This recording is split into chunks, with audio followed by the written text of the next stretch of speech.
Voilà, donc on va démarrer ce webinaire. Je m'appelle Muriel Fusy, donc je travaille à l'Agence locale pour l'énergie et pour le climat. Et aujourd'hui, je co-anime ce webinaire avec Maïté Garnier. Et on est ensemble jusqu'à 17h30. Je ne sais pas si vous aviez bien tous noté l'heure de fin ou s'il y a des gens qui ont des contraintes en particulier. Non, c'est tout bon? Donc, dans un premier temps, Maïté va vous donner différentes consignes justement par rapport à cet outil Zoom que vous connaissez ou pas.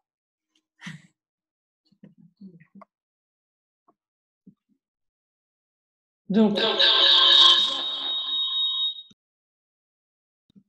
on est bon. À deux dans la même pièce, c'est pas évident. Donc, je vais juste vous partager une image. Je ne sais pas si vous avez tous déjà utilisé Zoom, mais ça me permet de vous dire comment on va s'en servir en tout cas aujourd'hui. Donc, j'ai pris une autre collègue en photo un autre jour.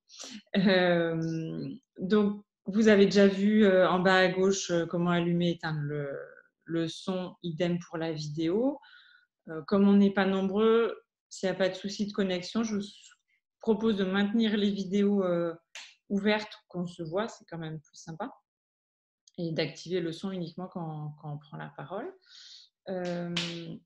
Ensuite, je vous propose de cliquer à la fois sur participants et sur converser. Ça ouvre à droite deux espaces. Sur l'espace participant, vous allez pouvoir vous renommer. Si vous cliquez sur votre nom, il y a une flèche ou un plus marqué à droite et vous pouvez compléter avec le nom de votre structure, votre prénom, votre nom et puis le nom de votre structure. Comme ça, entre nous, on sait qui on est, même si on va faire un petit tour de table. Sur le téléphone, je ne sais pas si ça se présente de la même façon. Mais ça serait chouette, voilà, pour les autres participants d'avoir une indication de qui est là et puis quand on se pose des questions, de qui prend la parole. En bas à droite, là, moi, j'ai un bouton, mais vous avez sans doute une main bleue dessinée. On vous propose, quand vous avez une question, de cliquer dessus. Ça nous donne une indication de qui souhaite prendre la parole. Et on peut sinon également bien utiliser le chat qui sera enregistré. Et c'est intéressant de garder, du coup, de mettre du contenu dans le chat, que ce soit des questions, des réponses, des liens vers d'autres ressources extérieures, puisque on met ça après à disposition avec l'enregistrement vidéo. Vous avez en bas également un petit bouton marqué réaction en principe. Et là-dessus, c'est pour faire des réactions un peu rapides à l'intervenante. Pouce levé, bravo. Ça permet de, sans forcément prendre la parole, de faire un retour. Si vous avez déjà animé des séances Zoom, c'est toujours un peu déstabilisant d'avoir aucun retour parce qu'on ne voit pas forcément bien les visages, on n'a pas l'audio puisque tout le monde a coupé son micro, et donc mettre un petit pouce levé, merci, ça aide, c'est quand même déstabilisant pour les intervenants. Et en haut à droite, un outil que moi je trouve bien utile pour passer d'un affichage galerie à un affichage intervenant. Donc, lorsqu'on partagera l'écran, vous aurez forcément l'écran en grand. L'affichage galerie vous permettra d'avoir une bandelette avec les vidéos des autres. Mais voilà, c'est chouette d'avoir ces deux options. Je crois que j'ai fait le tour. Je ne sais pas si tout est clair et si vous avez des questions. J'arrête mon partage. Pouf. Donc, Anaïs qui va maintenir sa caméra éteinte. Ouais, j'ai répondu. Super. C'est tout bon, en fait, vous êtes super fort avec les visios, quoi. On commence à être habitué. Voilà. Donc, à présent, je vais partager mon écran pour commencer la présentation. Je prends le micro aussi, j'éteins le mien. Comme c'est toi. Ouais, j'ai pris le micro. Est-ce que je mets le son également? Oui, je mets mon son.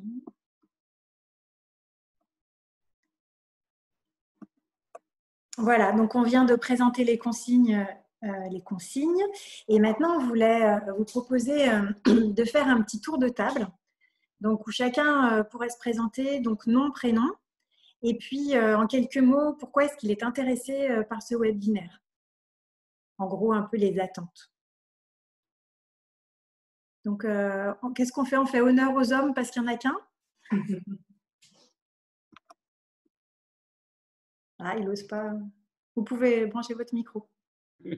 Bonjour. Vous m'entendez bien? Oui.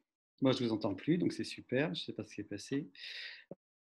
Donc, je suis Hervé Glasson. Je fais partie de l'association Le Refuge, qui est une association qui héberge des jeunes de 18 à 25 ans qui sont victimes d'homophobie ou de transphobie et qui sont rejetés en général par leurs parents. Et du coup, on les accueille environ 7-8 mois maximum pour les restructurer et les aider à faire des démarches administratives et retrouver soit un travail, soit un logement, enfin un peu de tout. Et moi, je m'occupe essentiellement de tout ce qui a trait aux appartements, donc tout ce qui est activité d'appartement et aussi aux dons matériels, mais sur les activités d'appartement, un peu de tout, à changer des ampoules et à instaurer aussi des ateliers justement d'économie d'énergie. On aimerait bien faire ça. Donc, ça correspond complètement à nos attentes. Donc, voilà, je suis ici pour ça.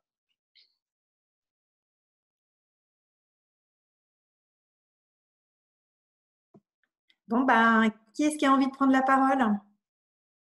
Geneviève. Voilà, donc Geneviève Joanneau, je suis assistante sociale à la Maison de la Métropole de Rieux. Et en tant qu'assistante sociale, je m'occupe d'évaluer les budgets des gens. Et évidemment, la question de l'éco-geste, énergie, tout ça m'intéresse, puisqu'il y a un aspect éducatif dans mes interventions d'assistants sociaux. Voilà, tout simplement.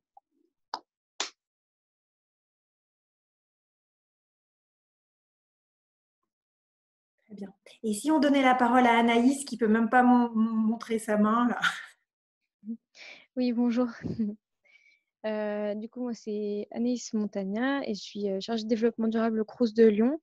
Et je suis en contrat d'apprentissage en master gestion de projet à l'école 3A, donc vers Vèze. Et donc, voilà, la partie des éco-gestes m'intéresse notamment pour la sensibilisation et la partie plus changement de comportement des résidents. Et notamment Maïté qui était déjà intervenue dans nos résidences l'année dernière, il me semble. Maïté confirme. Du coup, Aurélie, du coup.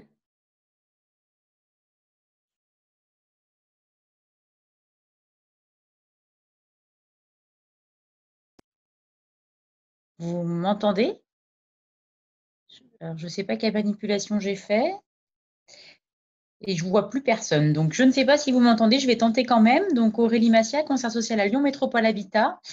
Donc, j'interviens auprès de nos locataires en difficulté d'impayés. Et c'est vrai que les éco-gestes pourraient permettre de faire peut-être quelques économies qui seraient nécessaires pour d'autres priorités dans le budget. Et j'ai également été fortement recommandée par une assistante sociale de la Maison de la Métropole de Neuville-sur-Saône qui souhaitait du coup qu'on puisse faire des interventions auprès de locataires communs sur le secteur du Val-de-Saône. Voilà. On vous entend bien, Madame Massia. Donc, votre secteur, c'est Neuville ou j'ai pas compris? Alors oui, j'interviens sur plusieurs communes en fait, sur pas mal de communes du secteur du Val-de-Saône. J'en ai 20 et quelques de communes en tête. Et c'est notamment une assistante sociale de la MDM de Neuville-sur-Saône qui souhaitait qu'on fasse des interventions communes en fait. Mais ça sera sur d'autres secteurs possibles aussi. Très bien. Très bien. Ben, je crois que tout le monde s'est présenté. J'oublie personne dans les coins, non? Voilà, donc je retourne à mon partage. Non, attends, je vais regarder de nouveau. Non. Non, c'est bon. Ok. Voilà, donc on va rentrer un peu dans le vif du sujet. Donc, déjà, on va vous présenter un petit peu le sommaire. Donc, d'abord, on va se présenter un peu mieux que ça, nos structures, rapidement. Donc, Maïté et moi, on va faire une petite introduction pour présenter qu'est-ce que c'est que la précarité énergétique et la précarité hydrique liée à l'eau, le concept des éco-gestes, et ensuite tout ce qui est éco-gestes, donc dans le chauffage et le rafraîchissement, dans l'eau chaude et l'eau froide, dans l'électricité spécifique. Il y aura des manipulations également. Vous verrez, attention, on prend des risques. Hein. Voilà. Bon. Donc nous, ben voilà nos têtes. Donc Muriel Fusy, donc moi, mon métier, c'est chef de projet habitat privé. J'ai la référence précarité énergétique. C'est-à-dire ça fait de nombreuses années que je connais ces sujets-là. Ce qu'il faut savoir, c'est que notre structure, elle s'adresse à toutes les personnes. Et ceux qui viennent nous voir, en général, ce n'est pas forcément les plus démunis. Donc, c'est pour ça que c'est important d'aller vers vous, puisque vous êtes auprès d'eux. Et moi, je travaille à l'Agence locale de l'énergie et du climat. Et pardon, excusez-moi, on s'est mal coordonné avec ma collègue. Et on partage nos locaux avec l'association ESPU.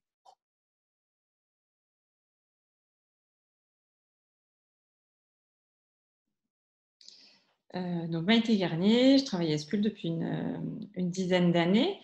De mon côté, je suis plus sur les sujets d'éducation, de sensibilisation. Je vais être plus aux manettes la prochaine fois. Et aujourd'hui, je suis vraiment en soutien assistance à Muriel. Voilà. Et en termes de précarité, alors j'ai travaillé sur un projet super intéressant à Tarare. Il y a un logement pédagogique qui s'est mis en place avec tout un réseau en fait de travailleurs sociaux de différentes structures, bailleurs, missions locales, services de la ville, associations qui bossent ensemble depuis des années en fait. Et récemment, il y a ce logement pédagogique qui s'est mis en place. On les a accompagnés à la conception d'ateliers. Donc c'est vraiment là-dessus qu'on va bosser aussi sur le prochain webinaire. C'est comment tout ce qu'on apprend aujourd'hui, on le met en mouvement dans un atelier collectif. Même si j'entends que pour beaucoup, dans vos professions, vous avez affaire à vos publics de façon individuelle, ça peut être l'occasion de tenter un autre format. Voilà, sachant que c'est toujours valable en individuel aussi.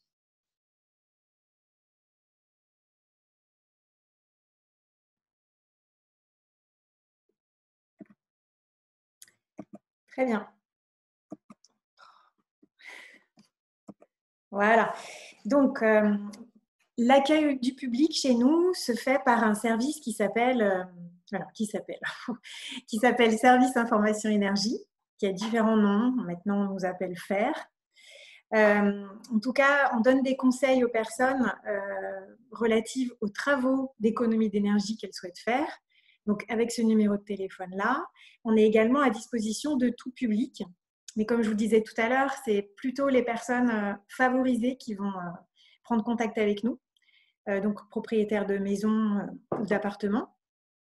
Mais on est également là pour renseigner sur tous les autres sujets liés à l'habitat et notamment les éco-gestes, comme on va voir aujourd'hui.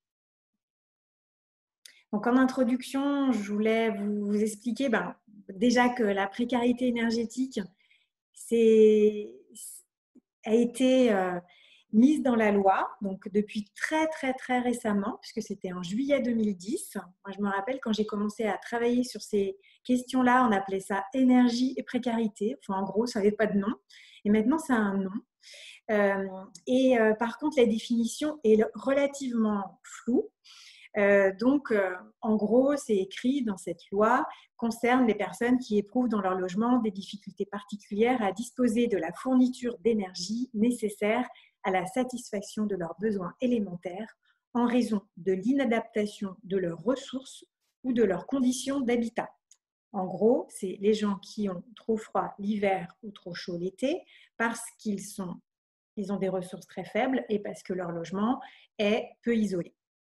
Par ailleurs, il y a des chiffres qui vont avec ça, notamment 2/3 des Français ont froid chez eux alors que le chauffage est allumé, donc pour montrer un petit peu l'effet courant d'air, parois froides, etc. Et puis, 1 personne sur 5 est touchée par la précarité énergétique en France. Donc, en termes de chiffres encore, selon l'INSEE, qui fait des études régulièrement, on pose la question aux gens, est-ce que vous avez eu froid l'hiver dernier. Et là, en hiver 2018, il y a 15% des gens qui ont répondu ça. Et dans 4 cas sur 10, c'est la mauvaise isolation qui est en cause. Donc, par ailleurs, ce qu'il faut savoir, c'est que, ce qu'il faut savoir, c'est le poids aussi vous connaissez bien ça en tant que travailleurs sociaux, le poids de ces dépenses d'énergie dans le budget du ménage. Donc, lorsque les revenus sont très modestes, à partir de 8%, on considère que la personne peut être en précarité énergétique. Ce n'est pas encore écrit dans la loi. Il y a quelques temps, on parlait de 10%, mais maintenant, on parle plutôt de 8%. Donc 8% pour un petit budget, ça représente déjà beaucoup. Ce qu'il faut savoir également, c'est que la précarité hydrique, elle, n'a pas encore de définition légale. C'est un peu différent. La précarité liée à l'eau, puisqu'il y a 2 problèmes. Problèmes liés aux personnes qui n'ont pas de toit sur la tête, donc avec des difficultés d'accès à l'eau, notamment pour leurs besoins d'hygiène. Mais également, il existe aussi pour les ménages qui ont un toit sur la tête et un accès à l'eau, mais qui rencontrent des difficultés pour acquitter leur facture d'eau. Également, problème que vous devez connaître dans vos activités. Donc, ce vocable précarité hydrique est de plus en plus utilisé. Donc, n'hésitez pas à lever la main, je ne vous vois pas, hein, si vous voulez parler, tu me dis, hein, parce que moi, je ne vois pas tout le monde là. Au niveau de la consommation d'énergie en France, donc, quand on fait un gros camembert, ce qu'on appelle un diagramme en rond, eh bien, on se rend compte que 43% de la consommation d'énergie en France est du fait des bâtiments, dont 2/3 des consommations l'habitat. Souvent, on dit « mais c'est les industries qui consomment, c'est le transport qui consomme ». Finalement, non, la plus grosse part du gâteau, 43%, c'est le bâtiment. Donc, avec beaucoup d'actes individuels dans tout cela. Donc, le logement, donc c'est le premier poste de consommation d'énergie. Donc, pour un ménage, aujourd'hui, on ne parlera que de précarité énergétique, on ne parlera pas de double vulnérabilité énergétique. Juste un petit mot là-dessus, la double vulnérabilité énergétique, c'est aussi bien que la personne, elle a du mal à payer ses factures pour se chauffer, mais également la personne, elle doit utiliser un mode de transport qui lui coûte cher.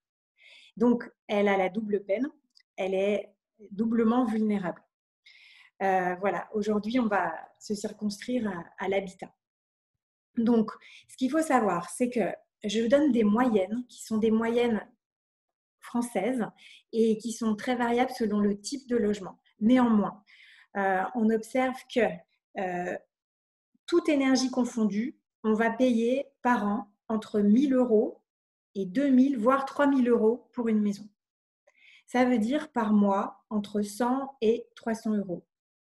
Alors, je dis bien par mois, parce qu'il faut faire attention sur les mensualisations sur 10 mois, parce que du coup, ça va augmenter un petit peu cette mensualisation sur 10 mois, parce qu'on régularise le 11e mois. Voilà, juste pour préciser.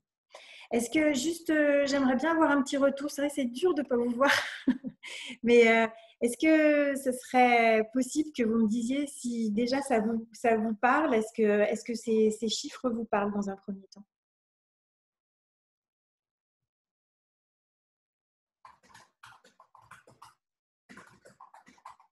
Hein?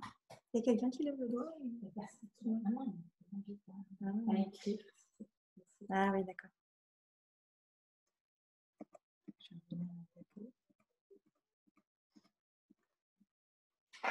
Du coup, je vais avancer dans les chiffres. Peut-être que ça vous parlera plus pour les consommations d'eau. Pour les consommations d'eau.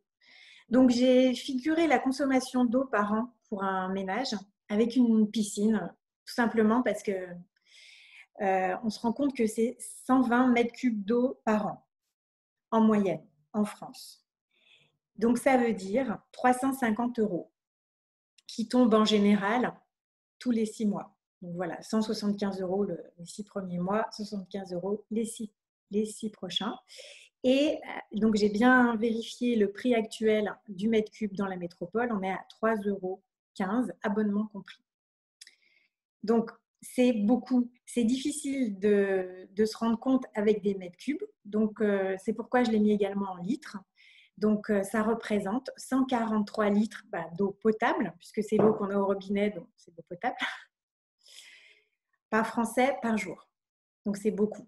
Donc, c'est 93% pour l'hygiène, les sanitaires, donc les WC, la lessive, la vaisselle, etc. Et seulement 7% pour la boisson et la préparation des repas, voire beaucoup moins pour les personnes qui utilisent de l'eau en bouteille pour boire. Maintenant, au niveau de la consommation d'électricité. Donc, au niveau de l'électricité, ce qui va consommer, c'est l'éclairage, la cuisson, également l'eau chaude sanitaire, tout ce qui est électroménager, on y verra tout à l'heure, le froid, etc. et le chauffage.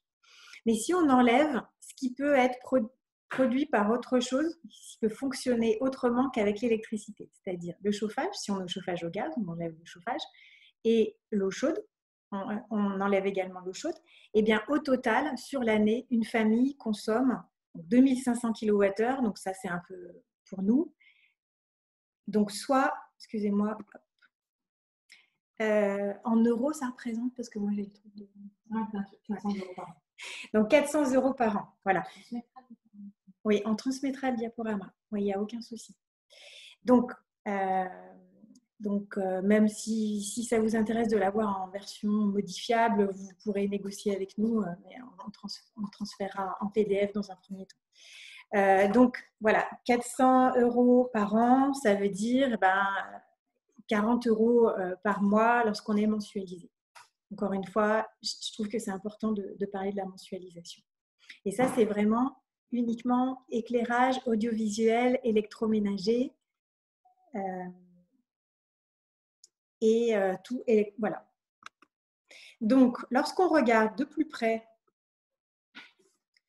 notre consommation, excusez-moi, on se rend compte que les appareils qui vont consommer le plus en termes d'électricité sont les appareils qui fabriquent du froid. Donc, réfrigérateur, congélateur, congélateur indépendant, réfrigérateur indépendant. Donc, ensuite, le sèche-linge, si on l'utilise beaucoup, c'est toujours pareil, ça dépend des usages.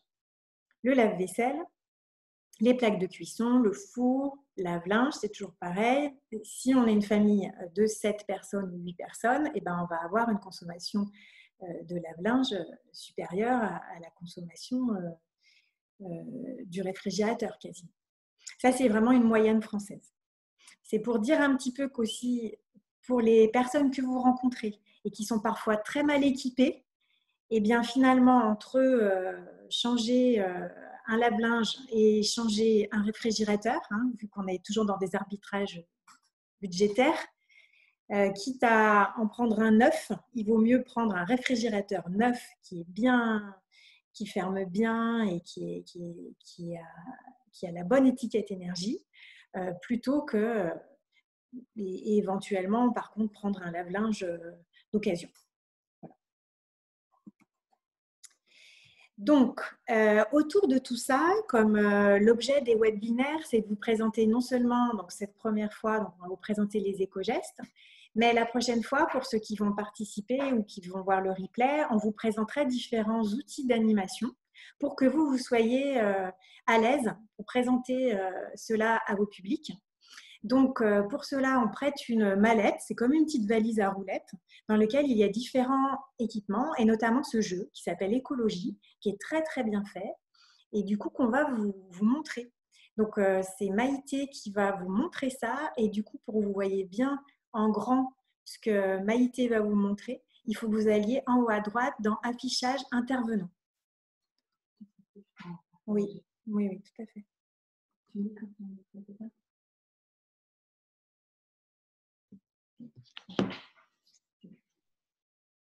Enfin, est-ce qu'on y voit bien?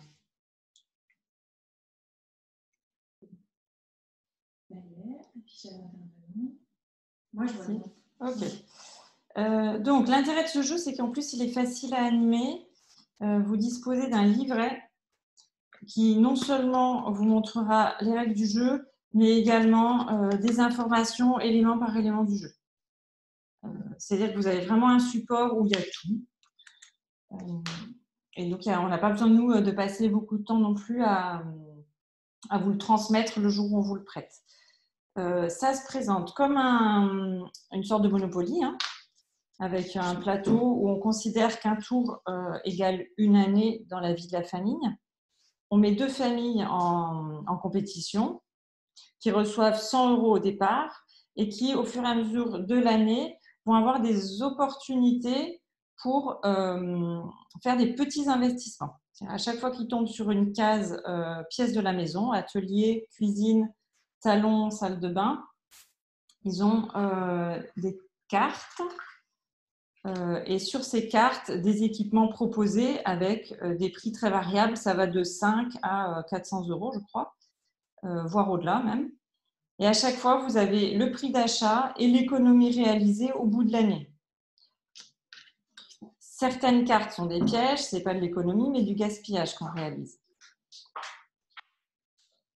Tous ces montants sont calculés. On met une petite pince à linge sur la réglette au fur et à mesure qu'on avance, donc plutôt que de faire tous les calculs à la fin. Et à la fin du tour, on va ramasser 70, 150 ou 300 € qui permettent sur le deuxième tour de faire de nouveaux investissements, cette fois-ci plus importants. Alors, c'est un jeu qui marche bien parce qu'il y a vraiment une bonne jouabilité. Chaque carte est disponible une seule fois, donc on sait quand c'est notre tour sur la salle de bain, s'il y a une bonne affaire à faire, il ne faut pas la louper parce que sinon c'est l'autre équipe qui va prendre la bonne affaire. Il y a également les cases gaspille, chance, écho qui font piocher des cartes au hasard pendant le jeu. Et on peut gagner plus ou perdre plus, une cagnotte pour récupérer ce que les autres ont perdu. Donc le jeu fonctionne bien en termes de jeu. On aime tous en plus manipuler des sous. Et c'est vraiment l'occasion d'apprendre cette idée qu'avec des petits investissements, on peut mettre des sous de côté pour plus tard. Alors, soit faire de nouveaux investissements, soit se faire plaisir. Mais qu'on n'est pas obligé de démarrer gros avec des gros travaux d'isolation. Acheter un couvercle pour sa casserole, c'est déjà un premier pas. Voilà, et toutes ces données-là plus précises, élément par élément, vous les avez là. Petit point de vigilance, les prix ont été à peu près bons il y a quelques années. Pour certains, notamment pour les lampes, les prix ont beaucoup baissé. Voilà. Oui, ça va plutôt dans ce sens-là, de toute façon. Dans tous les cas, ça donne un ordre de grandeur. Voilà pour la maison économe.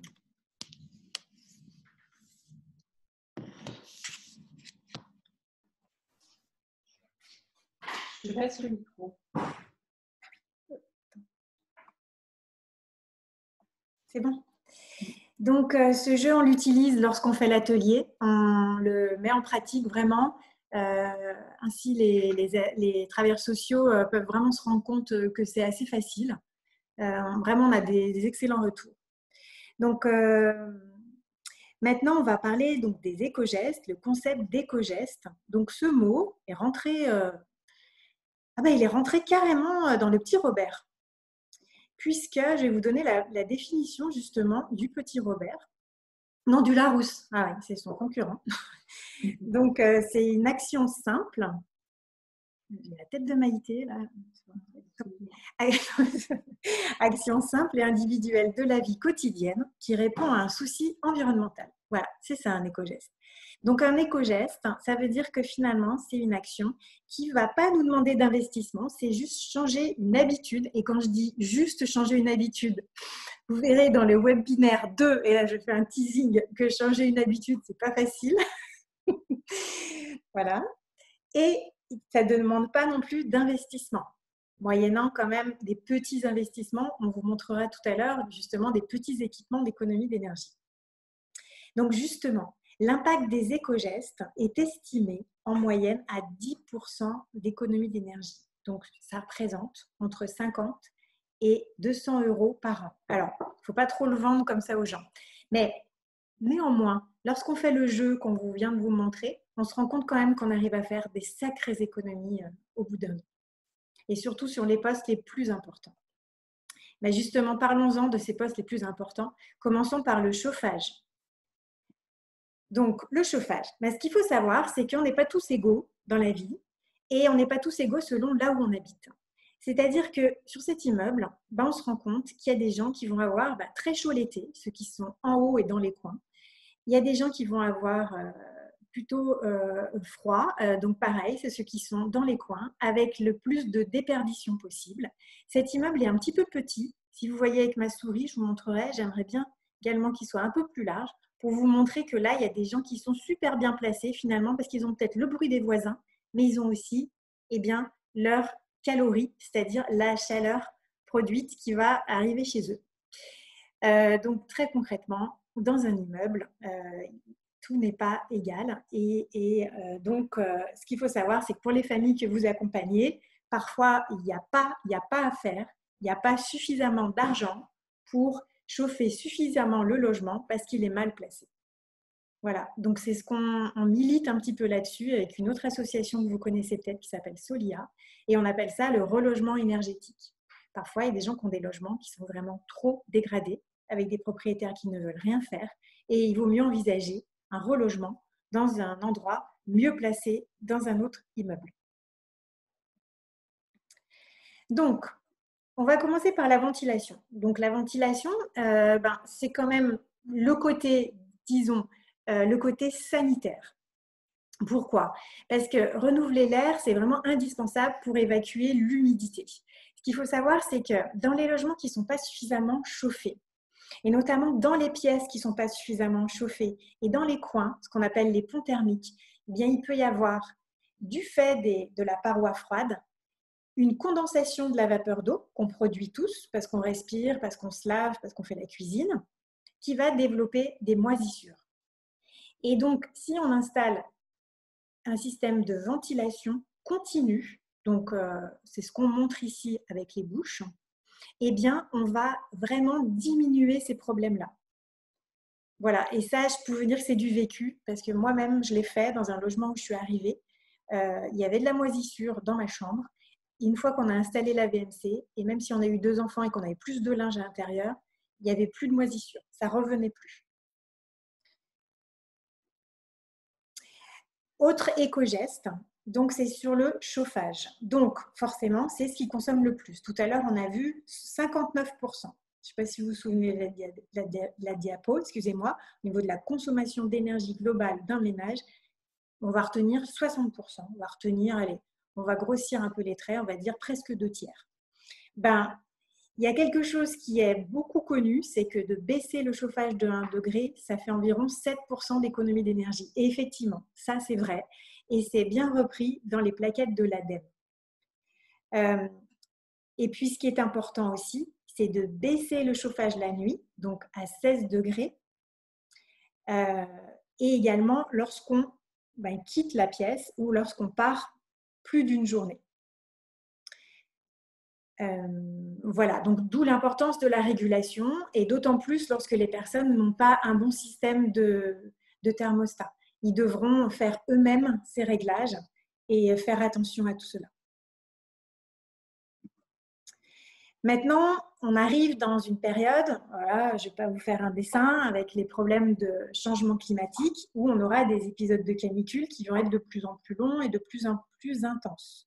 Donc, il faut savoir aussi qu'est-ce qu'on fait pour se rafraîchir sans mettre une clim. Et encore, voilà, puisque si on met une clim, en plus, les gens défavorisés, en général, ils ne peuvent pas vraiment se faire installer une clim avec une sortie d'air.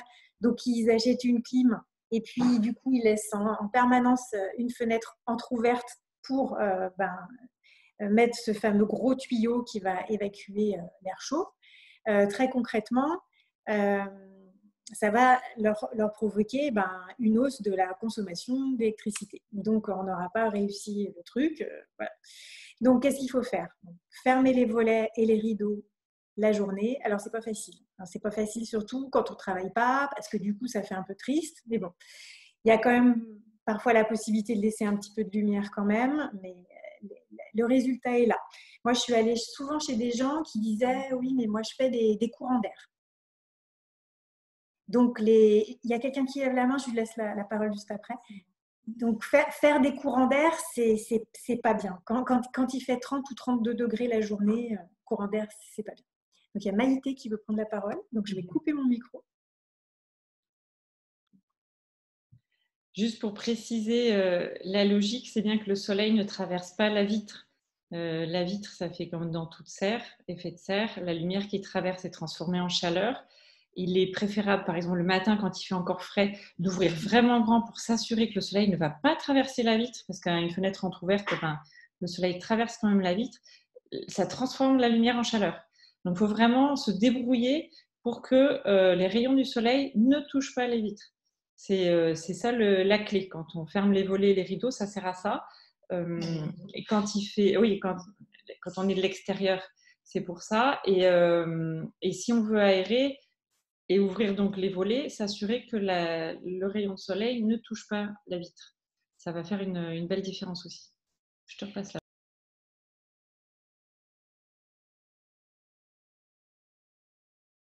Donc, merci Maïté pour cette précision. Et puis sinon, il y a toujours la possibilité d'avoir des ventilateurs, donc de plafond de préférence, mais ça ne se fait pas encore trop en France. C'est compliqué, et puis il faut les installer, mais bon, c'est ce qui fonctionne le mieux. Et puis bon, ça fait un tout petit peu de bien parfois, mais étendre le linge à l'intérieur aussi quand il fait très chaud, parce que ça va donc, avec l'évaporation de l'eau, ça va un tout petit peu prendre de la chaleur de l'air, mais un petit peu, c'est pas non plus énorme.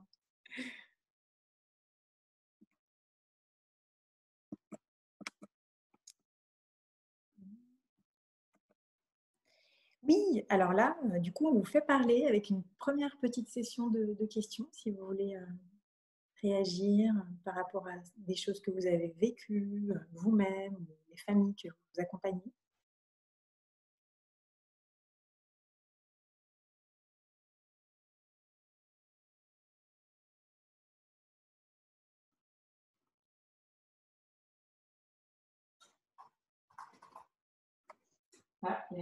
Je vais prendre la parole. Donc, c'est vrai que dans le logement social, nous, notre parc du Val-de-Saône, on a beaucoup de logements qui sont équipés d'un logement collectif, d'un chauffage collectif, donc du coup, avec une régulation. Vous n'avez pas activé votre micro, je vois que vous parlez. Si elle est activée. Si. Si. Ah d'accord, c'est nous de notre côté, excusez-nous. Pardon. Quelqu'un m'entend, du coup, je ne sais pas. Parce qu'il est bien activé. Vous m'entendez? Vous entendez, hein? Oui, excusez-moi. D'accord. Donc, je disais qu'effectivement, dans le logement social, notamment sur notre parc, on a beaucoup de nos logements qui sont en chauffage collectif, donc du coup, avec une régulation qui est difficile. Et c'est vrai qu'on se rend compte que nos locataires qui sont habitués à être dans du chauffage collectif, dès qu'ils passent en chauffage individuel, la première année, la facturation est catastrophique parce que du coup, ils chauffent comme ils étaient chauffés dans le collectif et du coup, se retrouvent avec des factures énormes. Donc, effectivement, il y a un apprentissage à faire pour pouvoir leur dire que un chauffage, ça se baisse dans la nuit quand ils sont absents et surtout que de chauffer à 24, ça coûte très, très cher, quoi. Et que du coup, il faut apprendre parce que souvent, nos anciens logements sont souvent bien chauffés, on va dire. Ils sont quand même plutôt bien, effectivement, selon où ils se situent, parce que des logements en rez-de-chaussée ont souvent plus froid que des logements en 3e ou 4e étage entre deux couches de logement. Mais du coup, voilà, il faut que les gens apprennent à mettre des pantoufles l'hiver, apprennent à mettre une veste et c'est normal d'être habillé chez soi l'hiver et pas en débardeur, quoi. Donc, c'est vrai que c'est un apprentissage, ça.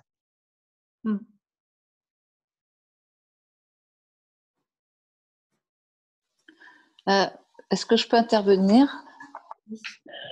Donc, en fait, moi, ça me fait réagir. Alors, c'est rigolo, le ventilateur du plafond. Alors, à titre personnel, je viens d'en commander parce que du coup, je trouve que ça rafraîchit bien et puis ça évite d'avoir une clim.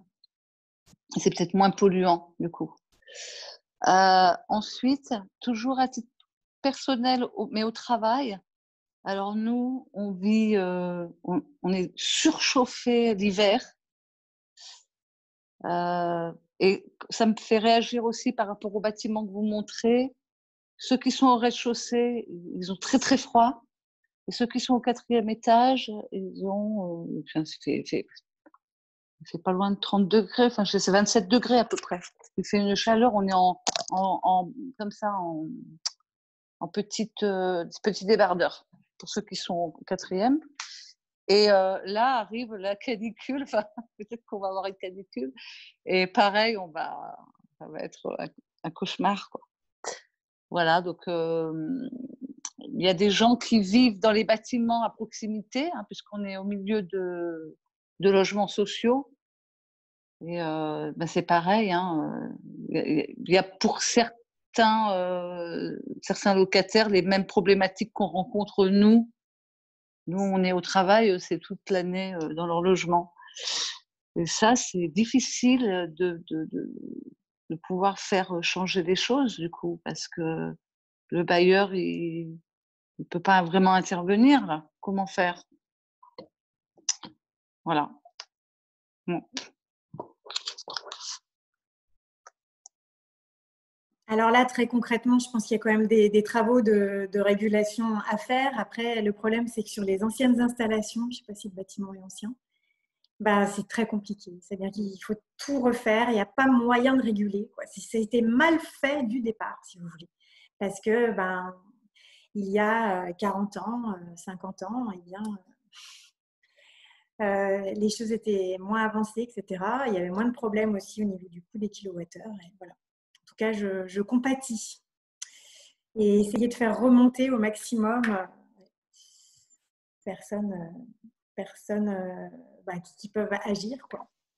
Tout le monde est au courant. On a eu des travaux extérieurs chez les voisins et chez nous. Ils ont encore rajouté de l'isolation. Mais bon, en fait, ça n'a pas changé grand-chose. Ouais, changement de fenêtre, changement d'isolation extérieure. C'est vraiment un problème de chauffage, de régulation du chauffage. Ouais, c'est ça en fait. Voilà, c'est ça. Vraiment complexe. C'est ça. Hervé, vous vouliez intervenir? Oui, en fait, je me posais la question sur le fait de baisser le chauffage à 16 degrés la nuit.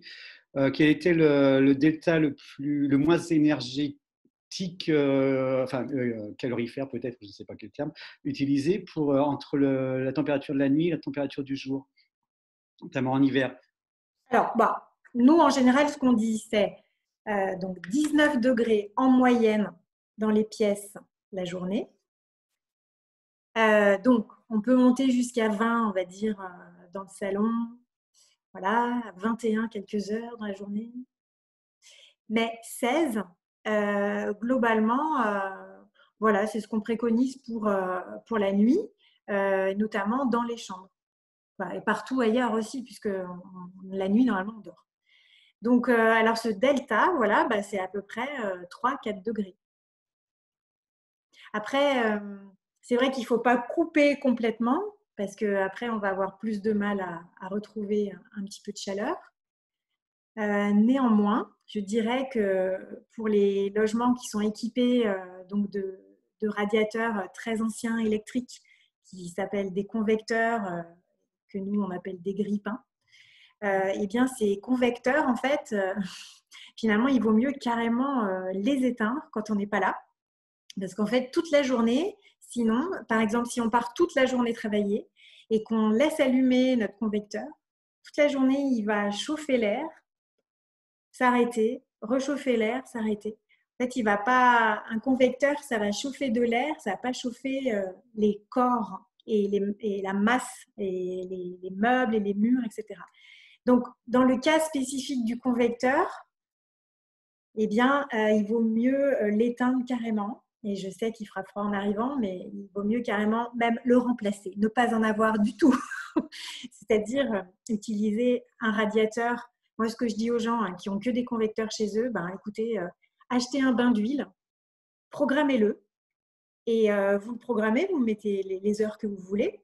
Et puis, vous mettez, par exemple, si vous vous levez à 7 heures, vous le programmez 1 heure avant. Et quand vous vous levez, vous serez bien dans le logement. De même, programmez-le aussi pour le soir.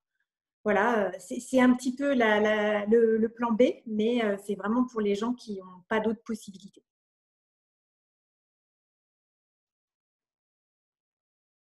Ça répond à vos questions? Bon, tant mieux.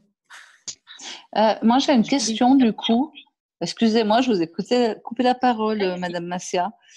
En fait, est-ce qu'on peut agir auprès des bailleurs qui ont laissé des grille-pains dans les logements et est-ce qu'il y a sachant que c'est vraiment un gouffre financier et en plus ça chauffe mal, est-ce que il y a un moyen aujourd'hui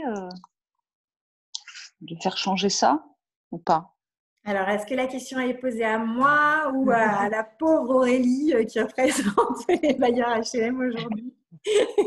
Alors, si elle est posée à moi, il n'y a pas encore de réglementation coercitive. Hein, voilà. Ce qui est très important, c'est que vous entendez peut-être en ce moment à la radio ou à la télévision qu'il y aurait peut-être des réglementations qui vont naître. Pour l'instant, il n'y en a pas. Voilà. Et le problème des bailleurs, bon, moi je réponds quand même un tout petit peu, après je vous laisserai la parole, Madame Massia, mais c'est quand ils ont des programmes pluriannuels de rénovation de leur logement et qu'ils n'arrivent pas à faire face à tout ce qu'il faut faire. Donc tout ça est bien étalé dans le temps, tout ça prend du temps. Et voilà, et il y a un équilibre financier qui se fait pas bien, c'est-à-dire parfois pas assez de ressources du côté du bailleur. Si vous parlez HLM, bailleur HLM. Après, le bailleur privé, c'est encore autre chose, hein, parce que lui, il a envie de rentabiliser son bien. Et parfois, c'est pas parce qu'il est bailleur aussi qu'il a de l'argent. Donc, ça coince aussi là-dessus.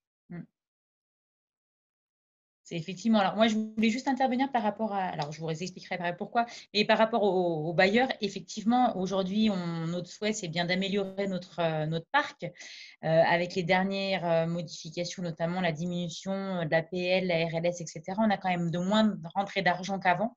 Et du coup, il y a des choix qui doivent être faits encore plus drastiques et ce n'est pas simple. Et je voulais juste rajouter, moi, c'était par rapport à la température. Vous disiez tout à l'heure que c'était 19 degrés. Juste pour dire que 19 degrés pour une personne âgée dans un logement, c'est froid. Oui. Et rester toute la journée, c'est voilà. Et c'est souvent effectivement, je trouve que les températures, c'est toujours très compliqué de leur dire il faudrait que ce soit à cette température-là plutôt qu'une autre. Parce qu'il y en a même 21 degrés quand on est assis dans la télé toute la journée, c'est encore très froid et qu'on a besoin d'une couverture, quoi. Donc c'est vrai que c'est pas simple. Tout à fait. C'est pour ça que je parlais plutôt de moyenne dans le logement.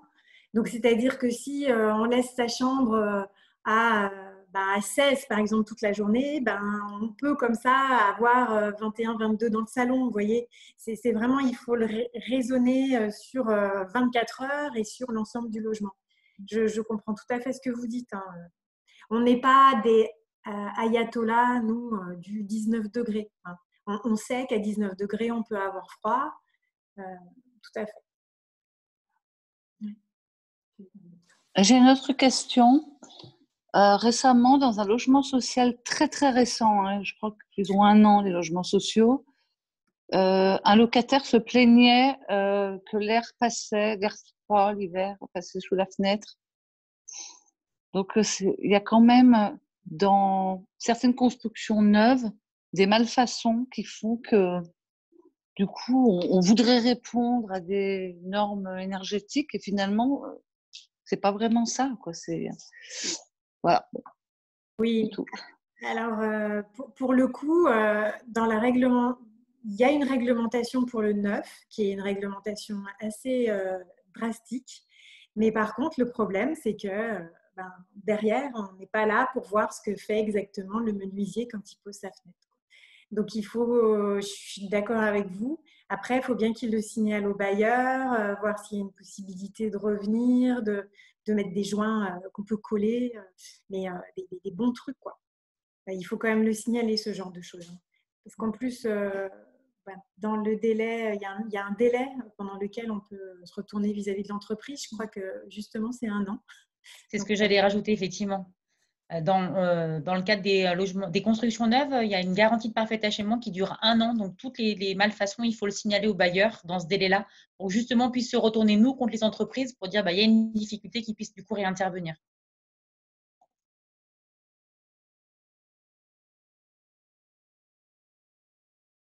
Un an, c'est très court finalement. Très, très court. Ça laisse le temps de passer un hiver quand même, dans tous les cas. Donc, on se rend compte des choses qui dysfonctionnent. Tout à fait. Très bien. Donc, on reprend un petit peu le fil. Donc, on va maintenant passer à une autre thématique. Donc, c'est l'eau chaude et l'eau froide. Là aussi, on consomme quand même beaucoup dans un logement là-dessus. Donc, le plus important, c'est de passer le moins de temps possible sous la douche ou d'avoir des systèmes qui nous permettent de faire des économies. Donc, j'ai mis également sur cette diapositive donc, le fameux pommeau de douche ou de baignoire. Alors, évidemment, la baignoire utilisée en douche, parce que quand on remplit une baignoire, eh ben, voilà, on ne va pas faire des économies. Qu'est-ce qui fait ce pommeau? Ce pommeau, en fait, il fait rentrer de l'air en même temps que de l'eau. Donc, ce qui fait qu'il va donner le même débit donc, du coup, ça va diminuer la consommation sur une douche entière. Donc, ça peut être soit un pommeau comme ça, soit une bague qu'on va placer donc, juste avant le flexible. Et pareil, qui va faire des consommations, une diminution des consommations.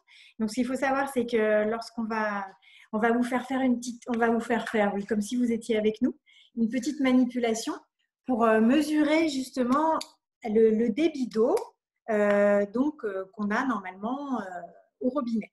Donc, on va vous montrer un petit peu ce qu'on fait lorsqu'on fait des ateliers ici. Voilà, donc j'arrête mon partage pour que Maïté puisse prendre la suite.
Je n'entends pas. Est-ce que Maïté parle? Je n'entends pas.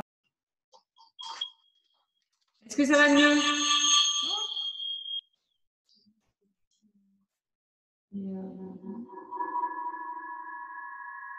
Le haut-parleur. Ouais. Est-ce que c'est mieux? Oui, Yes. je vous entends cette fois. Donc, j'ai rempli en mettant le robinet à fond et en comptant jusqu'à 10 secondes. Le sac, lui, va calculer combien ça fait de débit à la minute. Donc là, on est à presque 12 litres minute. Et lorsqu'ensuite, on installe le mousseur, on refait la manip et on voit la différence. Donc, on montre rapidement et de façon très visuelle l'intérêt d'installer des mousseurs. Donc, pour faire cette manip en groupe, vous vérifiez que votre bague de robinet, elle n'est pas trop coincée par le calcaire. Auparavant, il faut faire un test. Et puis, vous allez venir installer… donc, souvent, il y a une grille. On enlève la grille qui vient de base et vous venez installer votre mousseur dans la bague et puis remettre au robinet. Et à ce moment-là, vous refaites le plein de votre sac. Alors moi, ce que j'aime bien, c'est le faire en même temps que le jeu. C'est-à-dire quand les gens tombent sur la carte mousseur, dire « Ok, vous avez tiré la carte mousseur, vous achetez un mousseur, on va l'installer réellement. » Et comme ça, on fait des alternances entre le jeu de société et un atelier concret.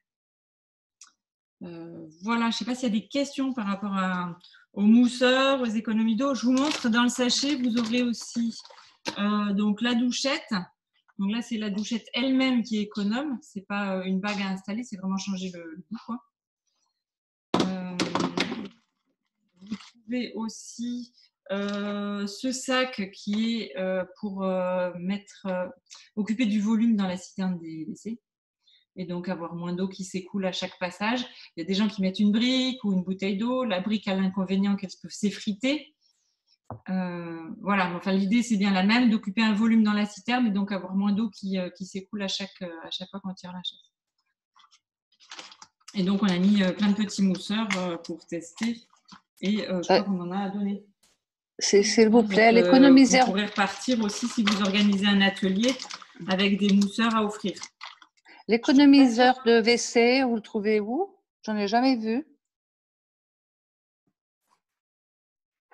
Oui, donc ce qu'on vous a montré à présent, donc c'était donc un mousseur qui est indiqué ici. Donc pour cette pièce-là, donc qui est la salle de bain toujours, en vous indiquant également que le premier geste à faire, c'est de repérer les fuites et de les réparer rapidement parce que, alors j'ai pas les chiffres ici, mais c'est phénoménal ce qu'on peut passer lorsqu'il y a un robinet qui fuit, en se disant je le réparerai demain, mais c'est une catastrophe.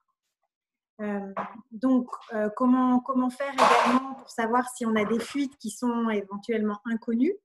Donc, on dit aux personnes donc, de faire un relevé le soir, d'essayer de ne pas tirer la chasse d'eau la nuit et pas prendre de l'eau la nuit. Et ensuite, le matin, ils vérifient et ils regardent s'ils ont le même index au niveau de leur compteur d'eau. Donc, ça leur permet de voir s'il y a des fuites qui sont un petit peu des fuites, je dirais, un petit peu cachées. Il y en a notamment au niveau de la chasse d'eau. Elle se voit également lorsqu'il y a un dépôt calcaire qui se dépose assez facilement, puisque finalement, ça fait tout le temps un gros filet d'eau comme ça qui va couler. Ensuite, tout ce qui est comportement, usage, donc préférer les douches au bain, couper l'eau pendant le savonnage, etc. etc. Donc ça, c'est issu d'un document qu'on remet donc aux travailleurs sociaux qui veulent animer des ateliers et que ces documents peuvent être laissés aux particuliers ensuite, aux personnes qui suivent l'atelier. Donc ça, on l'a déjà fait. C'est pour vous le montrer également en plus gros. Également pour vous expliquer pourquoi Maïté était sur une planche. Parce qu'en fait, on est dans un bureau. On est dans un bureau qui n'est pas vraiment un bureau, qui est une cuisine, avec un robinet très récent qui ne nous permet pas de mettre ce truc-là. Et là, tout à l'heure, quand Maïté a pris le débit d'eau, donc même si on a compté peut-être pas très bien jusqu'à 10, mais quand même, je me rends compte que et je suis énervée à cause de ça, ce robinet récent n'a pas de mousseur intégré, n'a pas de réducteur de débit d'eau, puisque le débit d'eau actuellement sur le réseau dans la métropole, c'est 11 litres minute. Et c'est ce que donnait le résultat. Voilà. Donc voilà pour l'eau. Donc passons maintenant donc, à l'électricité. Tout à l'heure, je parlais donc du réfrigérateur. Donc, le réfrigérateur, effectivement, quand il est ancien, il vaut mieux prévoir de le changer. Et puis, également, penser à le dégivrer et nettoyer la grille derrière qui prend la poussière. Donc, ça, c'est vraiment le plus important. C'est même plus important que de couvrir les casseroles, mais il faut quand même le faire. Voilà, surtout si on fait beaucoup de cuisine. De même, au niveau des programmes lave-vaisselle, plutôt utiliser le programme Eco et aussi bien penser à remplir son lave-vaisselle. Ça, en général, ce n'est pas un souci. Maintenant, les éco-gestes dans le salon. Donc, il y a tout ce qu'on peut faire au niveau du chauffage, on en a parlé tout à l'heure, hein, baisser de 1 degré le chauffage si on peut, en mettant des pantoufles, en s'habillant et en mettant un plaid. Choisir des lampes à LED, on va vous le montrer tout à l'heure. Donc, c'est des diodes électroluminescentes, ça se dit à l'envers. Maintenant, mieux que les lampes basse consommation, c'est LED, qui coûte quasiment aussi cher qu'une lampe basse consommation par le passé. Également, éteindre les veilles dès que possible. Ça représente à peu près 10% d'électricité consommée en moins sur une année. C'est absolument énorme. Et justement, j'aime beaucoup cette phrase-là qui dit qu'une box allumée 24 heures sur 24, c'est la consommation d'un réfrigérateur. Et c'est vrai que la box n'a pas besoin d'être allumée 24 heures sur 24. La box peut être éteinte la journée, elle peut être éteinte la nuit. Quand on n'a pas d'ados qui veulent l'utiliser jusqu'à minuit ou 2 heures du matin. Donc, elle peut être éteinte donc, sans problème, c'est-à-dire que quand vous la rallumez, il y a un tout petit délai, mais ça ne casse pas la box. Il y a beaucoup de gens qui se posaient ces questions-là. Maintenant, au niveau donc de ce qu'on appelle la buanderie, enfin en tout cas le poste linge, l'idée c'est de laisser sécher le linge à l'air libre, si possible. C'est pareil, hein, quand on a 5 ou 7 enfants, c'est un peu compliqué. Laver le linge, si possible à 30 degrés. Bon, voilà. Parce que ça fait à peu près 3 fois moins d'électricité qu'à 90 degrés. Et puis également, donc opter lorsqu'on peut avoir un budget pour l'achat, opter pour des appareils A. Et maintenant, on a les A+, voire A+++. Hein. Donc, avec une consommation d'électricité qui est modérée et également une consommation d'eau qui est modérée. Il y a la consommation d'eau qui est indiquée également sur les étiquettes à présent. Donc, au niveau de l'éclairage, on fera juste une manipulation juste après. Mais l'idée, c'est que ce n'est pas Versailles, comme on dit. Donc, toujours éteindre la lumière lorsqu'on quitte une pièce. Profiter au maximum de la lumière naturelle quand il n'y a pas la canicule dehors. Donc, ne pas se suréclairer, préférer les abat-jours clairs qui laissent mieux passer la lumière et puis dépoussiérer également. Avec également cette plaquette de l'ADEME. Donc, nous, on les a sous format papier, ces plaquettes, et elles sont également accessibles. Tout à l'heure, Maïté vous a envoyé le lien par Internet, donc sur le site de l'ADEME. Donc, vous avez toutes les informations. C'est des documents qui sont un peu lourds, hein, il y a beaucoup d'informations, mais lorsque vous préparez un atelier, c'est bien d'en faire une petite lecture auparavant. Donc, on va passer maintenant à la manipulation ce qu'on appelle le wattmètre. Donc, ça consomme la puissance électrique qu'on va utiliser de façon instantanée pour un équipement. Donc là, on va vous montrer d'abord avec une bouilloire. Donc, je vais laisser la parole à Maïté.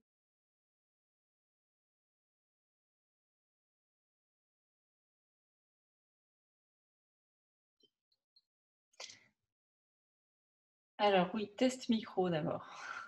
Est-ce que c'est bon? Oui, super. Voilà, donc le wattmètre, c'est également un outil qui est disponible dans la mallette et que vous pouvez donc emprunter pour faire des démos avec vos publics. C'est la même chose que le compteur que vous avez chez vous, mais qui permet de visualiser la puissance ou la consommation d'un seul appareil.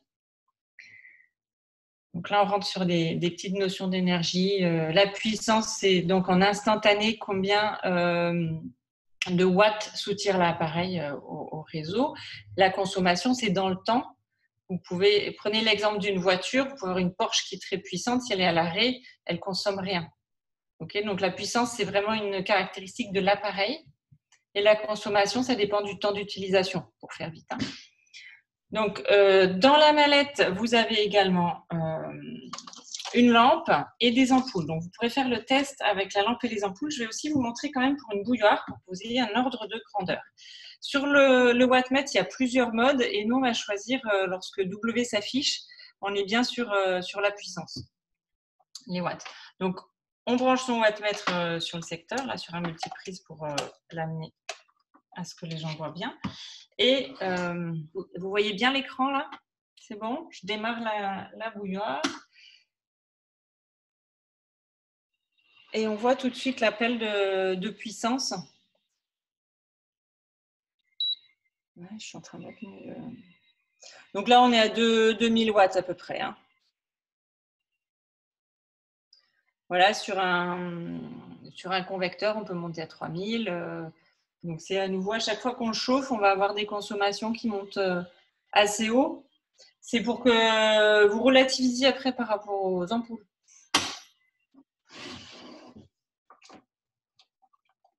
J'essaie d'être rapide, mais du coup, vous avez dans la mallette différentes ampoules. Les ampoules incandescence, halogènes, basse conso, je les mets dans l'ordre, hein, et LED. Donc là, je vais vous prendre juste les extrêmes pour que vous voyez bien le... Ah, celle-là est vide, super. Donc l'halogène. Donc les incandescentes, elles sont interdites maintenant, sauf... Ah, non, les incandescentes sont interdites et les halogènes, ça va venir, c'est en cours. Donc on reste plutôt sur les, de toute façon, des choix de basse conso et LED. On va faire les tests rapidement. Donc là, sur l'incandescente, on monte à 65 watts à peu près. On y voit sur l'écran Bon, je vous le dis, hein. Vous me faites confiance. Ah si, c'est bon. Et donc là, pareil, c'est chouette de le faire à plusieurs, que les personnes puissent tester, voir d'elles-mêmes. Donc je passe à l'extrême inverse, on va un peu vite, mais on a choisi des ampoules. Donc c'est l'occasion de regarder sur les boîtes des ampoules les différentes informations. Parce qu'on a donc là les 15 watts, par exemple, de la basse conso et il nous donne l'équivalent en incandescente. Mais en fait, il faut commencer maintenant à regarder ce qu'on appelle les lumens, qui donnent vraiment une indication de l'éclairage que cette lampe va offrir. Et en ce qui concerne la couleur, on a de plus en plus souvent cette réglette qui va du bleu au rouge orangé, pour savoir si on a une lumière froide, une lumière chaude ou une lumière blanche. Donc l'éclairage fourni par la lampe, c'est vraiment bien les lumens qui vont apporter cette information, puisque selon la technologie choisie, la consommation va être différente, la puissance va être différente, et donc c'est difficile de comparer une ampoule LED d'une ampoule basse conso, d'une ampoule halogène, si on ne regarde que les watts. Okay, donc là, toutes les quatre ont à peu près le même éclairage. En termes de lumens, on tourne autour de 800 lumens. Mais en termes de watts, on a donc des grosses différences. J'essaie de centrer ça sur la caméra. Je ne sais pas si c'est visible. Fort bien. Donc là, on est à 9, hein, 9-10 watts pour la LED. Voilà, il faut savoir que du coup, chaque heure d'utilisation, ça tourne, hein, le compteur tourne. Autant la bouilloire, c'est une grosse puissance, mais on s'en sert que quelques secondes. Autant les ampoules, on a tendance à les laisser allumer pendant des heures. Et en France, on a cette culture de vouloir y voir clair dans toute la pièce, alors que dans les pays nordiques, c'est vrai qu'ils ont pris l'habitude d'éclairer juste l'endroit dont ils ont besoin, leur cuisine, leur plan de travail. Leur bureau, etc. Ça, c'est peut-être aussi une petite culture à changer dans nos habitudes. Je ne sais pas si vous avez des questions sur la manip wattmètre. Si besoin, si vous empruntez la mallette, on peut la refaire de visu, quoi.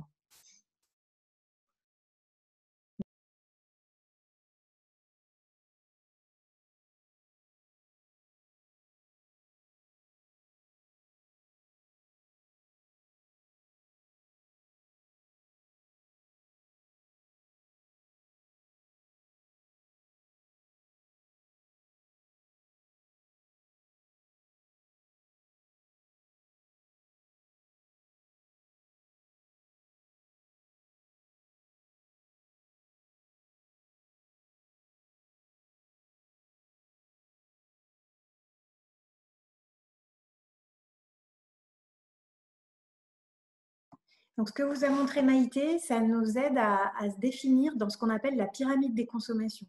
Donc, ça me permet également de vous présenter un outil qu'on peut mettre à disposition en prêt. Donc, c'est un peu lourd, désolé, puisque c'est aimanté. Mais on prête cet outil en fait pour essayer de définir justement la différence entre puissance et consommation. C'est-à-dire qu'un appareil qui va être assez puissant, comme par exemple un appareil à raclette, ou bien un ventilateur, ou bien un grille-pain, il est juste au-dessus, et bien va être assez bas dans la pyramide.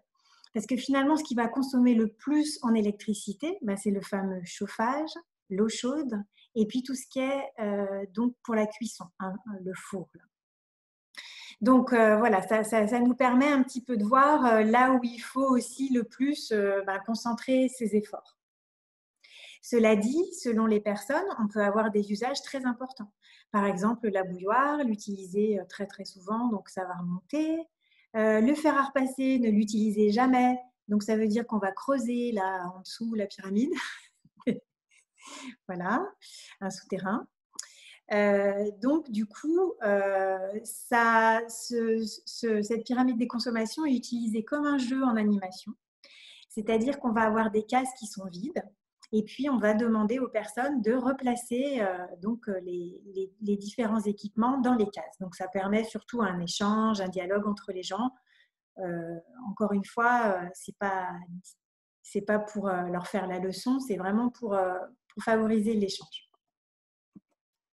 Donc, pour aller plus loin, ce qu'il faut savoir, c'est que donc on vous a montré tout à l'heure la mallette. Donc, la mallette, ça, c'est ce que vous allez utiliser lorsque vous allez faire une animation, donc dans lequel il y aura le jeu, il y aura donc le débitmètre, donc sous la forme du sac, les réducteurs de débit, donc pour faire les manipulations, le wattmètre qu'on vous a montré tout à l'heure avec les différents types d'ampoules, et un thermomètre également, très important. Donc, il y aura tout ça dans le sac, ainsi que des plaquettes à distribuer donc aux participants. Et donc, par contre, si vous voulez aller plus loin et pour chez vous ou à votre bureau, donc aller plus loin avec d'autres outils de mesure, vous pouvez nous emprunter ce qu'on appelle la biwatt, qui est un jeu de mots avec boîte. Et donc là-dedans, il va y avoir un peu plus de choses. Il va y avoir notamment un petit appareil qui est là. Je vous enverrai une vidéo qui présente la boîte. Ça sera plus facile pour vous de voir un petit peu ce qu'il y a dedans. Et en tout cas, donc ce petit appareil en fait va mesurer, il se branche en fait sur la douche, sur le flexible de douche. Il va mesurer le nombre de litres que vous utilisez dans votre douche et le nombre de kilowattheures. Donc il est hyper intéressant. Moi, je l'ai utilisé notamment en famille. C'est vraiment très, très intéressant de voir chacun nos pratiques, etc. Bon, du coup, mon grand garçon m'a dit, au bout d'un moment, enlève-moi ce truc, je culpabilise. Voilà. Et le petit m'a dit, maman, je consomme encore moins que… Non, mais toi, tu te laves. Voilà. Donc, le truc, c'était la pédagogie. C'était vraiment de voir combien ça fait une petite douche. En gros, ça m'a permis de voir qu'avec 8 litres, on arrive à se laver rapidement, en coupant très rapidement, et que parfois, quand on rêvasse, on est à 20-25 litres. Donc, très, très, très intéressant pour les économies d'eau, notamment. Ça s'appelle un amphiro. Et puis ensuite, là, il y a notamment, ce que je vous montre ici, c'est un hygromètre, donc pour mesurer l'humidité de l'air. Donc, cet appareil-là, donc cette mallette-là, nous, on la prête à des familles durant 15 jours. Donc, c'est des gens qui sont plutôt à l'aise avec l'écrit, etc. On mesure également la température avec des sondes. Voilà. L'idée, ça serait que si vous le souhaitez, l'utiliser chez vous ou au bureau. Et puis ensuite, ça vous donnerait un peu plus d'idées sur les économies à faire, les postes d'économie que vous pouvez faire. Parce qu'ensuite, en fait, quand vous mesurez par exemple la consommation de votre réfrigérateur, lorsque vous avez le rendez-vous de restitution avec un de nos conseillers, eh bien, on vous place votre réfrigérateur par rapport au réfrigérateur moyen. Voilà. Donc ensuite, je pensais notamment à Hervé Glaçon là-dessus. Il y a des outils qu'on a développés pour le web. Donc, notre espace information énergie a développé ce qu'on appelle le wattomètre. Donc ça peut être super intéressant à faire en atelier si vous faites un atelier avec des ordinateurs à disposition.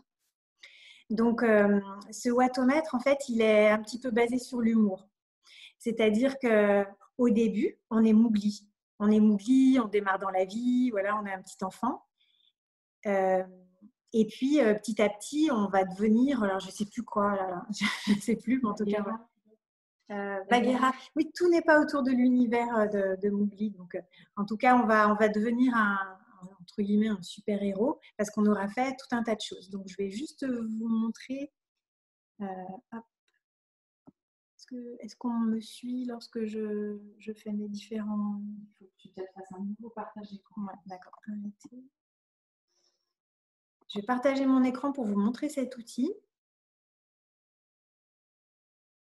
Voilà. Donc, il se trouve sur notre site internet, l'ALEC. Donc, c'est le wattomètre. On vous enverra aussi le lien. Voilà. Il est assez sympa à utiliser. Voilà. Donc déjà, alors ce qu'il faut savoir, c'est que c'est dans le cadre d'un programme européen à destination des jeunes qu'on l'avait développé. Puis ensuite, on l'a traduit en français. Et donc, avez-vous déjà des notions ou pas? Alors, on dit si on est débutant ou pas. Bon, là, on est débutant. On dit qu'on est débutant. Après, je vais pas faire la manip jusqu'au bout parce que je vois qu'il est déjà 17h20, mais c'est pour vous montrer un petit peu. Donc, dans un premier temps, on va passer d'une pièce à l'autre, donc cuisine, chambre, etc. Donc, qu'est-ce qu'on va d'abord, on va dire, aller dans la salle de bain parce que c'est là qu'on peut faire le plus d'économies. Et là, en fait, on va avoir des différentes actions. Donc,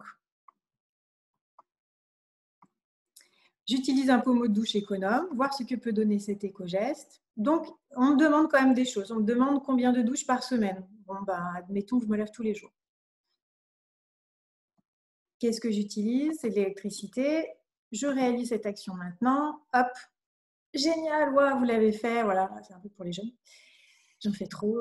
J'arrête, c'est cool, c'est niveau supérieur. Voilà. Donc là, déjà, on est bon. Là. Donc déjà, ici, Mowgli, là, il est passé donc en niveau 2. Je crois que c'est le niveau 1, c'est Dark Vador. Oui, parce que voilà, il représente vraiment le côté sombre de la force. Donc 71 € déjà, rien que sur la douche. Donc là, déjà, il est bien parti, le jeune. Et puis ensuite, il va choisir d'autres choses. Voilà, je me lave les mains à l'eau froide. Bon, c'est pas terrible. Je prends des douches courtes. Pareil. Donc, j'indique… donc, non seulement j'ai acheté un pommeau qui me permet de faire des économies, mais en plus, je prends les douches courtes. Hop, 177 €, c'est énorme. Donc, vous voyez. Et ensuite, on fait la comparaison. On dit que ça représente 1490 km en voiture au niveau de la pollution évitée. Voilà, donc ça, c'est un outil qui est très sympa, qui est, si vous avez à disposition un ordinateur lors de cet atelier, qui permet, encore une fois, par le jeu, on apprend souvent mieux. Et puis, je voulais également vous montrer un autre outil qui est un calculateur de consommation d'eau, donc qui nous vient de Grenoble. Donc, c'est Eau de Grenoble qui a mis ça en place. Est-ce qu'on voit bien? Un peu petit. Un peu petit, je vais agrandir. Donc, on me demande déjà combien j'ai de personnes dans le foyer. Donc, je vais dire pareil. On va dire c'est pour les jeunes. Donc, on a une seule personne dans le foyer. J'avais commencé à remplir tout à l'heure pour gagner du temps. Donc, combien je fais de vaisselle? Bon, 6, parce qu'il y a une fois, je ne la fais pas. Voilà. L'eau pour la cuisine, ce n'est pas évident ça à mesurer. Hein. L'eau de boisson, hop, je valide. Donc, déjà, rien que dans la cuisine, par an, je suis à 7228 litres. Donc, c'est assez parlant. Et puis ensuite, je vais passer dans la salle de bain. Donc, je vais dire que je prends 7 douches par semaine. Ah non, je prends 6 douches parce que le dimanche, je prends un bain. Voilà. Que je tire à peu près 3 fois la chasse d'eau par jour. Donc, ça fait 21 par semaine. Que je me brosse les dents matin et soir. Et que je fais une machine. Donc ça, encore une fois, hein, c'est des petits compteurs qu'on peut augmenter ou diminuer. Donc on valide. Et donc là, waouh! Vous vous souvenez ce qu'on a dit tout à l'heure pour la cuisine? 7000. Et là, la salle de bain, 43 000. C'est assez énorme. Après, voilà, extérieur, on va dire non, on n'a pas de maison, etc. Est-ce que j'ai des fuites? Bon, on va dire que j'en ai pas. On valide. Bon, allez, on va dire que j'en ai. J'ai un robinet que je n'ai pas réparé. Donc, j'ai un robinet qui fait un goutte à goutte. Mais je me dis, oh, c'est pas grave, c'est juste une goutte. Et juste une goutte, vous avez vu? 35 000 litres par an. Juste une goutte. Et si j'avais eu un filet d'eau, donc là, je baisse, hop, si j'avais eu juste un filet d'eau, 140 000 litres. C'est absolument énorme. On va revenir en arrière, on va dire qu'il a tout bien réparé, le jeune. Et du coup, eh bien, ce jeune, sa consommation annuelle, elle est de 190 mètres cubes. Attention, vous avez une consommation d'eau supérieure à la moyenne. Bien sûr, parce que tout à l'heure, on a dit 120 mètres cubes pour 4 personnes. Alors là, il est seul. Donc, je le trouve très, très bien fait, ce comparateur, ce calculateur. C'est pour ça que je voulais vous le montrer. Voilà. Je vais repartager l'écran. Les liens sont indiqués en dessous de la diapositive. Également, donc, dans les ressources, on vous les montrait tout à l'heure, on a ces fameuses plaquettes de l'ADEME. Et puis également un guide des 100 éco-gestes qu'on vous mettra à disposition. Voilà, merci Maïté. Le guide que vous propose Maïté, donc c'est celui qui est tout à droite de mon écran. Et en fait, il se met effectivement en format poster. Donc, on l'a utilisé, nous, en atelier avec Maïté aussi, en utilisant des gommettes pour indiquer là où les gens voulaient faire des efforts. Ce qui est important à la fin d'un atelier, on vous en parlera la prochaine fois lorsqu'on décrira vraiment un atelier, c'est que les gens partent avec des choses à faire. Il y a une notion d'engagement. Et quand on s'engage devant quelqu'un, ben, on s'engage plus durablement. Voilà, donc moi j'en ai terminé de ma présentation. Donc vous pouvez prendre la parole pour les 5 minutes qui nous restent. Parce qu'il y a Geneviève qui a un stylo levé.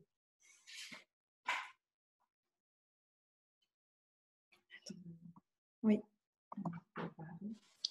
Oui, vas-y. Allez-y Geneviève, je vous entends. Oui, moi je voulais savoir si les documents qui ont défilé, vous allez nous les envoyer par mail. Oui, oui, oui, tout à fait. Oui. Le diaporama, on va vous l'envoyer pour les participants. Merci. Oui. D'accord. Ok. Oui, on va vous renvoyer ça, il n'y a pas de souci. Comme ça, vous pourrez en montrer ça à vos collègues. L'idée, c'est que ça diffuse. Ah oui, parmi vous, et qui est-ce qui va participer à la session qu'on organise le 9 juillet? Hervé, Aurélie. Moi, je me suis inscrite, mais peut-être qu'il faudra que je la fasse en replay plutôt. D'accord. Ok. Il n'y a pas de souci, hein. De toute façon, on vous enverra également tout ça. Donc la prochaine fois, on va vraiment rentrer un peu plus dans le vif du sujet, de la question des comportements. Et puis de comment est-ce qu'on bâtit son atelier. Et puis comme les échanges qu'on a sont assez impersonnels, hein, on ne se voit pas là, pas d'humain. Très concrètement, vous pouvez vraiment donc prendre nos coordonnées, notamment les miens, parce que c'est moi qui m'occupe du prêt de la valise. On vous a montré tout à l'heure la valise et ce qu'elle contenait. Donc, C'était ma question du coup par rapport à cette valisette, on doit la réserver ou comment ça se passe du coup? Il faut venir la chercher quelque part? oui, donc il faut m'envoyer un mail, on prend rendez-vous Ouais. et on fait un rendez-vous de prêt de la valise où je vous D'accord. réexplique comment ça marche. On signe. Pour les structures qui le peuvent, on demande un chèque de caution. On vous le dit avant, hein. Et puis pour celles qui ne le peuvent pas, eh ben, c'est pas grave. Vous me laissez votre montre ou votre iPhone. Non, c'est pas vrai. Non, mais du coup, on comprend bien parfois les travailleurs sociaux des maisons, des MDM, n'ont pas de chéquier à disposition. Et puis, très concrètement, pas le chéquier anciennement M. Collomb. Donc voilà, si vous êtes intéressé, vous, ça serait bientôt? Vous seriez intéressé pour la prêter bientôt? Alors, moi, à mon niveau, il faut attendre que je voie avec ma collègue du coup de la MDM de Neuville, savoir quand est-ce qu'on pourrait organiser quelque chose. Enfin, voilà, c'est quelque chose à préparer ensemble. Oui, d'accord, très bien. Donc effectivement, le lieu du prêt, c'est au Brotteaux. Donc on est accessible par métro. On est vraiment dans la gare des Brotteaux, hein. On a des locaux à l'intérieur. Et on est, voilà, premier étage. On vous enverra de toute façon l'adresse. Et puis en général, donc on peut la prêter pour un mois, on va dire. Parce qu'en fait, ce qui se passe en général, c'est que les travailleurs sociaux l'empruntent. D'abord font un petit atelier test entre eux ou entre elles. Et puis ensuite, font l'atelier avec les ménages. Et puis nous ramènent la boîte, enfin la valise.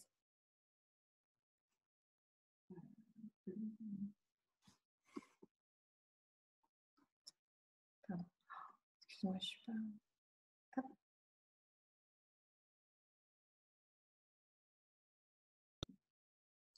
Voilà, et de mon côté, vous dire, donc auparavant, ce que je faisais, j'intervenais parfois en atelier directement, c'est ce que j'ai pu faire notamment avec le Crous, dans le cadre d'une convention plan d'éducation développement durable avec la métropole. Chose que, donc c'est une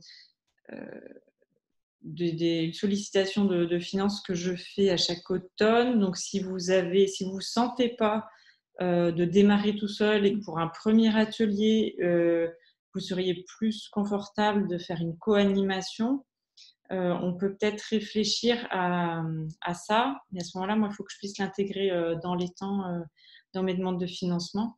Voilà, donc pour une co-animation, vous pouvez aussi voilà, me solliciter et on voit si c'est possible. On l'avait proposé la dernière fois, puis bon, il y a le confinement qui est passé par là, ça s'est pas fait. Mais c'était bien l'idée de compléter cette formation par voilà, vous accompagner jusque sur le terrain lorsque c'est nécessaire.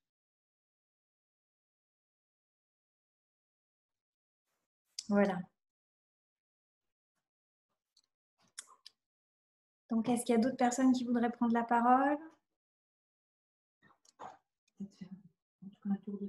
Ouais, on peut faire un petit tour de table rapide de clôture, un petit peu, bon, voilà, si ça vous a apporté des choses, que vous en avez pensé, si vous recommanderiez ça à vos collègues.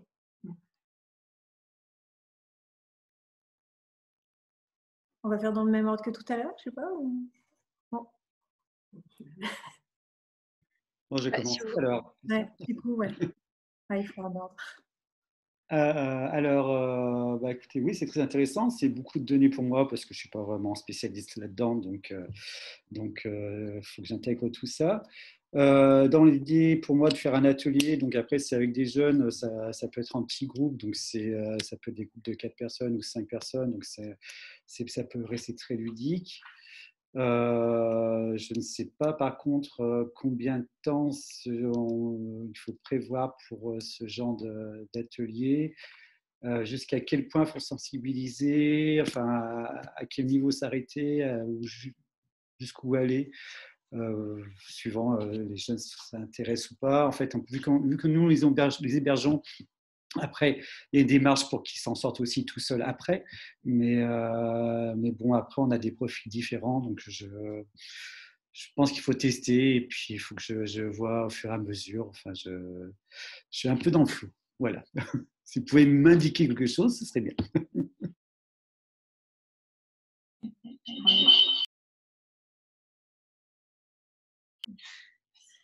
Oui, je pense que il y a des choses qui trouveront réponse sur la prochaine séance déjà, comme premier élément de réponse.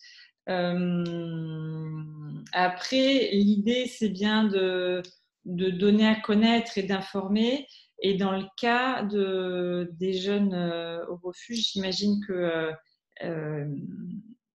voilà, tout est pris en charge et ils n'ont pas pour l'instant d'intérêt direct à faire d'économie, mais il faut peut-être juste l'orienter en disant bah, plus tard, quand vous serez dans votre appart, ça va se passer comme ça. Enfin, moi, c'est comme ça que je l'imagine. Voilà, et on peut en effet creuser plus sur la prochaine séance. Ok. D'autres paroles? Il y avait Anaïs qui avait décroché son micro déjà.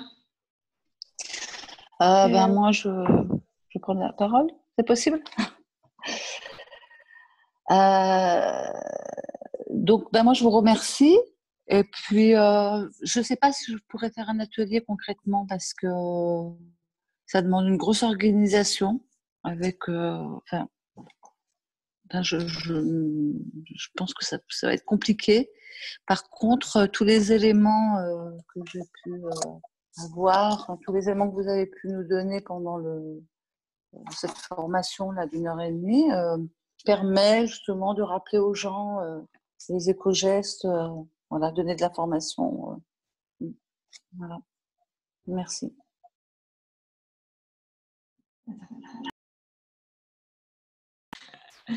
Alors, même si vous n'organisez pas d'atelier, n'hésitez pas à nous solliciter pour les brochures qui peuvent être distribuées du coup individuellement.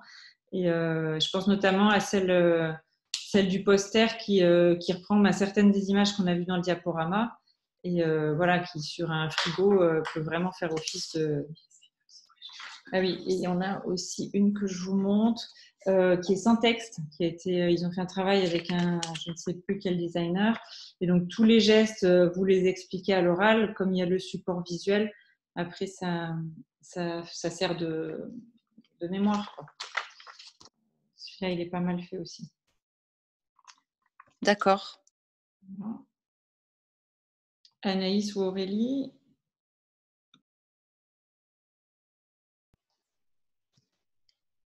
Du coup, je vais prendre la parole. J'ai bien aimé, j'ai appris des choses et découvert les 2 sites internet qui sont bien ludiques et je pense que je partagerai la présentation du coup à notre service des assistantes sociales. Donc voilà, merci.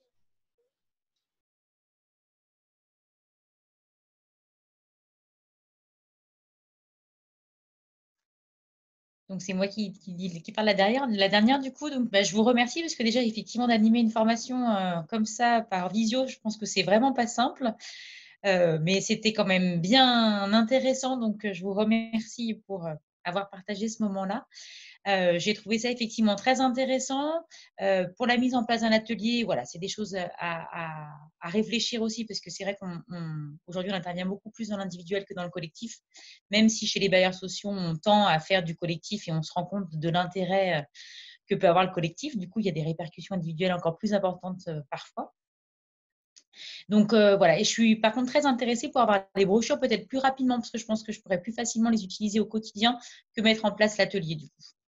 Voilà, même si c'est bien un projet qu'on a en commun avec la MDM de Neuville, voilà, ça va demander du temps. C'est vrai que le confinement n'a pas aidé aussi pour qu'on puisse reprendre les choses en main. Donc voilà, ça risque d'être un peu plus long pour l'atelier. D'accord. Mais Aurélie, on peut convenir d'un rendez-vous pour que je vous remette les brochures ou vous passiez les chercher à l'accueil. Il n'y a aucun souci. Hein. Ok, c'est gentil. On va d'abord vérifier les stocks, mais vous nous direz à peu près le nombre dont vous avez besoin. D'accord.